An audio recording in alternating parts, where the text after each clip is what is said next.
ځینې خلاص وکړي خلاص بچکي لالا په کومه ولاړ شم زه چې ځینې خلاص وکړه سور شامان راپسې دی ټوله نشه یې را خرابه کړه د خدای کور ته ځینې خلاص ناجاز بابا څه کیسه ده خبره خو وکړئ څوک یاست تاسې څه کیسه ده کښېنه ته له مخه ایسته سه تا نه دې اورېدلې چې د دوه غویانو جنګ یې د چونګښ تر پښو لاندې کېږي ته یار داسې لالا ای مای باپ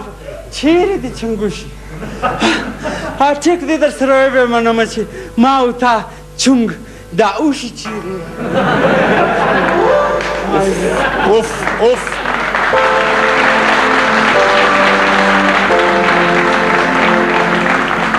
داسې مې خلاص کړه د دې د غضبه څه راپسې دی اوس لکه کیکه راپورې مښته دی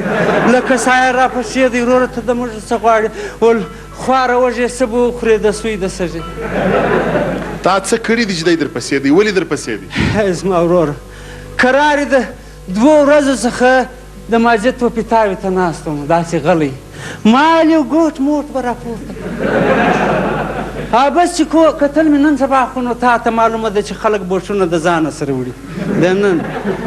یو د مور د پلار زاروالی راغلی وروره په دروازه کې بوټونه وایستل زه وارخطا شولم وروره په بغل کې مې بوټونه واخیستل داسې ځغاستم لکه شیر پر چوک باندې چې ګورو دی بیا لکه هغه وږی چې غال راته وایي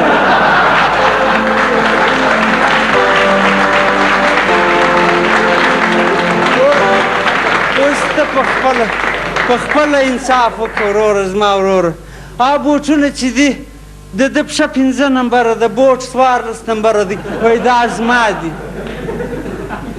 تا 14 نمبره بوټ ما تر ننه نه دی لیدلی 14 نمبره د انسان بوټي والله خبره ماجد ته خو هوښیار نه ځي وروره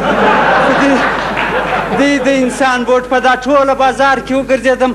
ما ویل زه بې خرڅ کړم دا پښه نه سوه پیدا ته یې رانیسې یار ګوټونه دې څه کړه ته رانیسې والله په 10 روپۍ درکړم خو د دې غضبه مې خلاص کړه نو په 10 روپۍ به ستا څه وځي نیمۍ خو بیا هم دی درڅه غواړي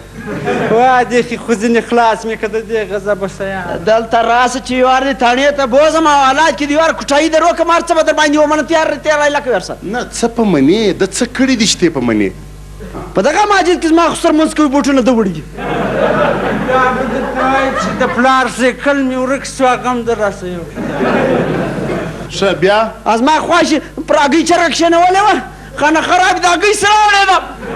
د خدای خوف وکړه نازوانه ولې داسې کوې یاره چا د هګۍ سره چرګه وړېده نه ته خدای په خدای ته ازماوې که د هګۍ سره چرګه پورته که په خدای درته به بر رسي دا سترګې درته وکاږي یاره چا د هګۍ سره چرګه وړېده یاره د داسې مې خلاص که یاره د شپېتو کالو دا خو په زور هم دوی کله کله په چا شیان مني په تاوې خو په زور څه نه دي مني ځینې خلاصوم یې ټیک دي در سره ځم ملاوې زما په کاته کې راواچوي یاره